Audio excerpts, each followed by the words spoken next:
tear gas wave hits does not mean to go home. Don't go home the first time they tear gas us. I've been tear gassed literally over 100 times.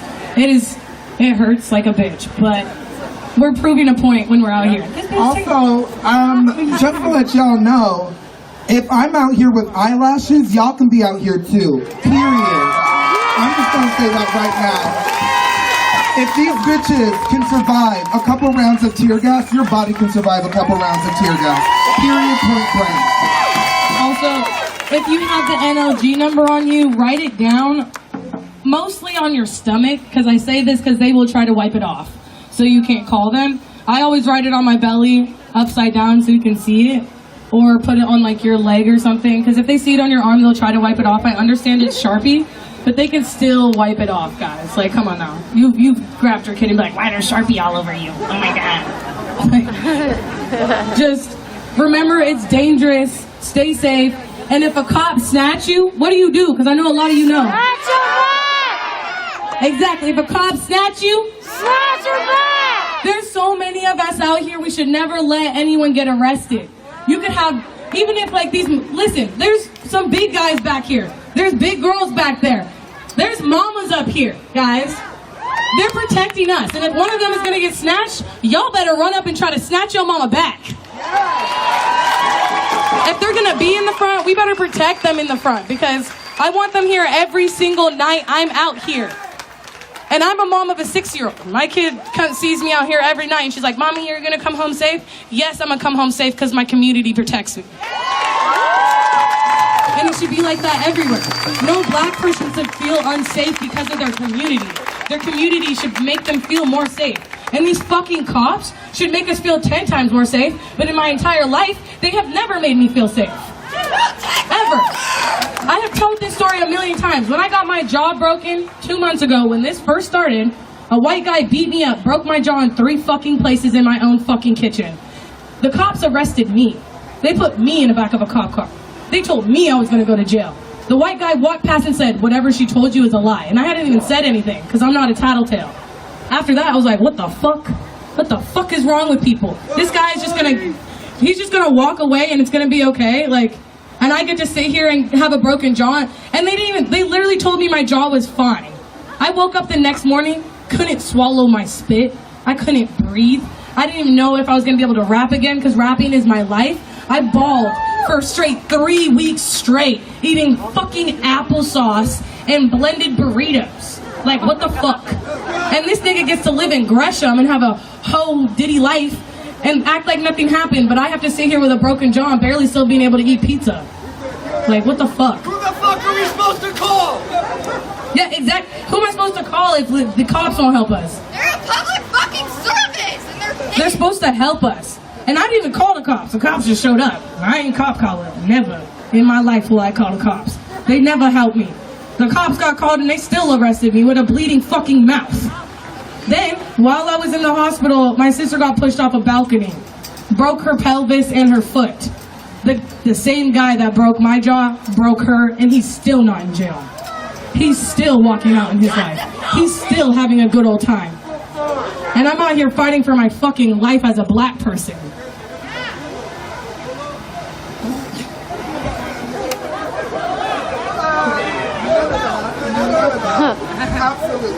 His name is William Hasty. That's as best as I got. He lives in Gresham by the Albertsons. I can't tell you his address because I'm not going to be at fault if any of y'all do anything, so. No. I ain't going to jail. I got a 6-year-old. But I just want y'all to know that, like, I appreciate every single person that is out here, because I've been fighting since the day I was born to be black. Y'all should fight till the day you die. Yeah. And I know a lot of you don't understand, but haven't been through racism like I have. Like, I've been spat in my face. I've been pushed over. I didn't even get my first crush until I was in freshman year. Like, well, and he wasn't cute. Like, no, he was not cute at all. And then he's my baby daddy. What the fuck? I've only had 2 boyfriends in my entire fucking life. Literally. Not by choice either. I'm like, hey, I like you. They're like, no, nigga. But I'm just rambling now because I talk a lot. Anyways, I love every one of you guys. This is not my speaker, so I'm not going to take up any more time. I just wanted everybody to know, like, There's people out here, so let's be a community and let's protect each other more than the cops do. Because, like, they're bullshit. They aren't protecting us. We don't need them. Obviously, we have enough medics out here to take care of each other. I don't know if you guys seen me, but when the Moms March first came up here, I had to stop little children from fighting. And also, I know you children can hear me. If you're fucking 15 years old, I'm sorry, but don't start a fucking fight out here. Y'all make us look bad as fuck. Like, hella bad. And also, white people, don't start a fucking fight. This movement is about you. It's not about you. Don't fucking come out here just to fight other people because you know it's violent out here. We don't want this to be violent. Yes, we are not violent, but we are not peaceful because peace comes after we get peace. Like, I am never gonna be peaceful because fuck that nigga. Just because I'm yelling doesn't, like, no, I'm not gonna be non-violent. Sorry, I'm messing my words up. I'm just gonna get off this stand before I mess it up a lot more. I love you guys. My name is Teal. What's good? Follow Black Unity PDX. Hopefully we'll get some marches during the day so everybody can come to them.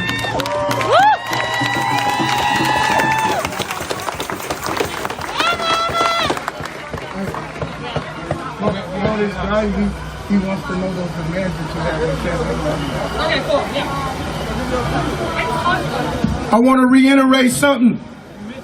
We got news that Kate Brown and the Federal Bureau of Investigation are talking about getting the feds out of Oregon. Yeah. Woo! For y'all that did not hear earlier, Kate Brown is now talking with the Federal Bureau of Investigation about getting the feds out of Oregon. The pandemic has been going on long enough. And I don't mean the pandemic called the coronavirus. I mean the pandemic of injustice. Oh yeah, it's a pandemic. And that virus has got to be conquered. And we can conquer it as long as we stand together. Because if we don't stand together, we will fall if we continue to be divided. We appreciate every one of y'all. We make the difference. We are the people. Together we stand, divided we fall. So let's continue this. Even after the Black Lives Matter protest stops, we must find a way to continue to protest among each other to keep the connection. This is a reunited. This is a reunion. And we must keep it connected. We must stay connected because we are one race, the human race. I love y'all, man. Let's make some noise for the moms. The moms are a big part of this. The moms are a big part of this. When George Floyd died, just to rewind that, George Floyd said, "Mama." He said, "Mama," and he said it over and over. So the mamas are a big part of this movement. And we must support each and every mother in the United States of America. Because if it wasn't for a mother, there wouldn't be no people. I mean, a baby comes from a mother. I was a baby at once upon a time. You was a baby, he was a baby, she was a baby. It's all about the mother. And it's all about the motherland. We can't forget about the motherland that we came from. Each and every person in the world came from Africa. We must uplift the motherland. And most importantly, we must claim our state. We must claim our state. Oregon is our state. These are our streets. These buildings are ours. These parks are ours. Make some noise!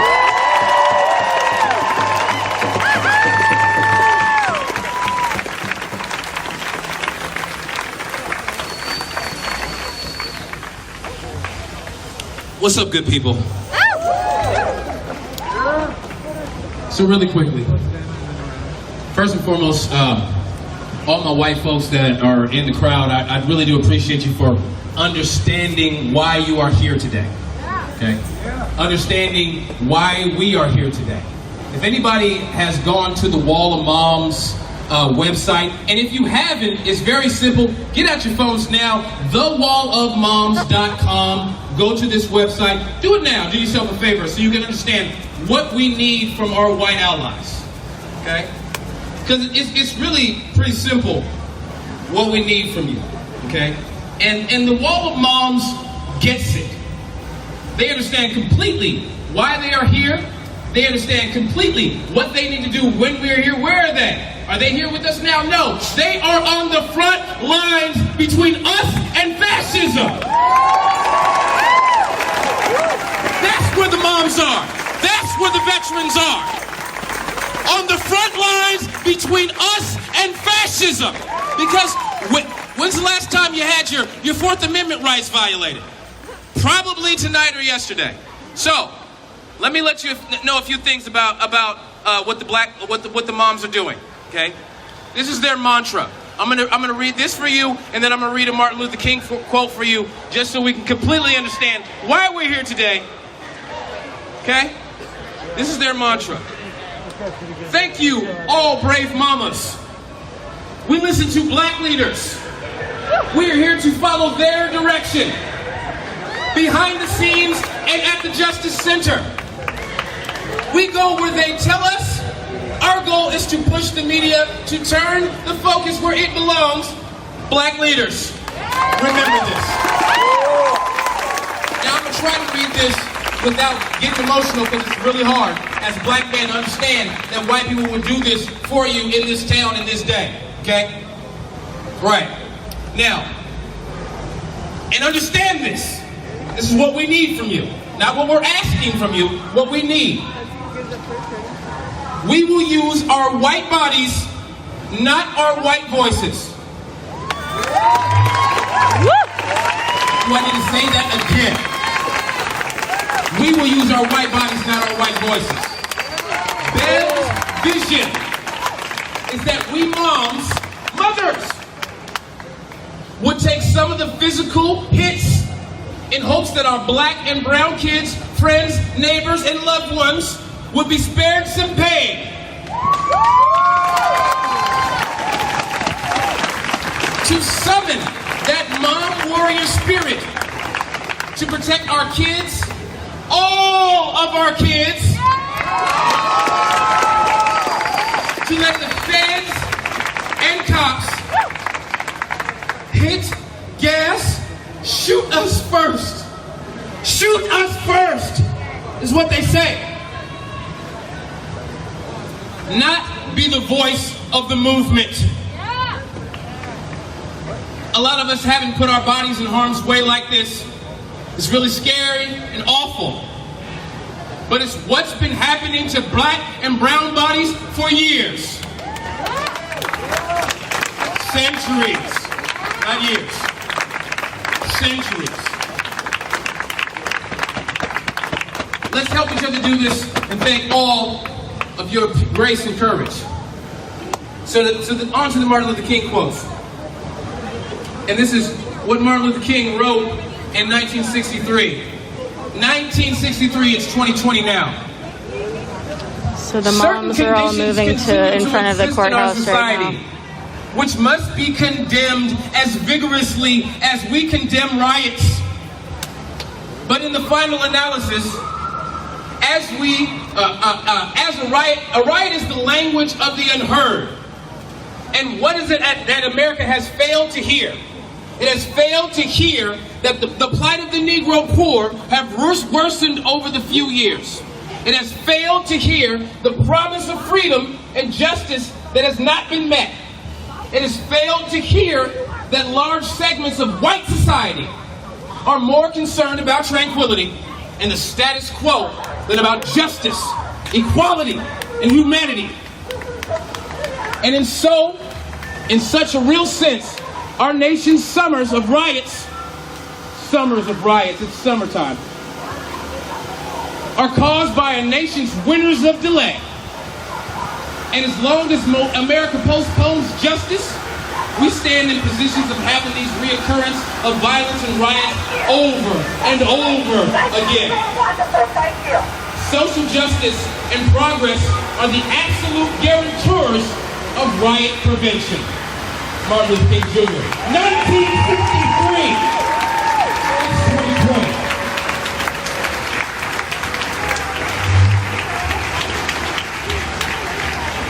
These are the voices of everybody else.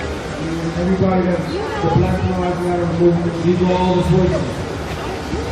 This is the thing that we have to listen to, although they might hurt, although they make you feel uncomfortable, although they make me feel uncomfortable. These are the voices. These are the brothers and sisters that we have long been separated from. I'd just like to thank you once again for everybody that's out here. I know that to some, before we get to things done, I know to some we get to education. And this is education not only you guys, but for us too. This is the first time that something like this has ever been done. We are the blueprint. We are the template for all over the follow. And a lot of people are following this right now. Correct? So you can make it ready to yourself. And you are a template.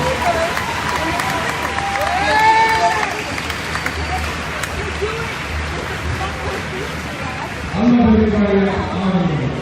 I do the truly what I can do. I say that every night. I'm going to be saying that just to say it. So I really do. I've very got speech from my jail early in the morning. And I take this moment up the road as soon as I get out the jail. I can't, I don't even know if I'm talking right now. I think I am. That's not what my mind is. And it's not because I'm trying to outdo anybody. I just want to see this work. I just want to see the change.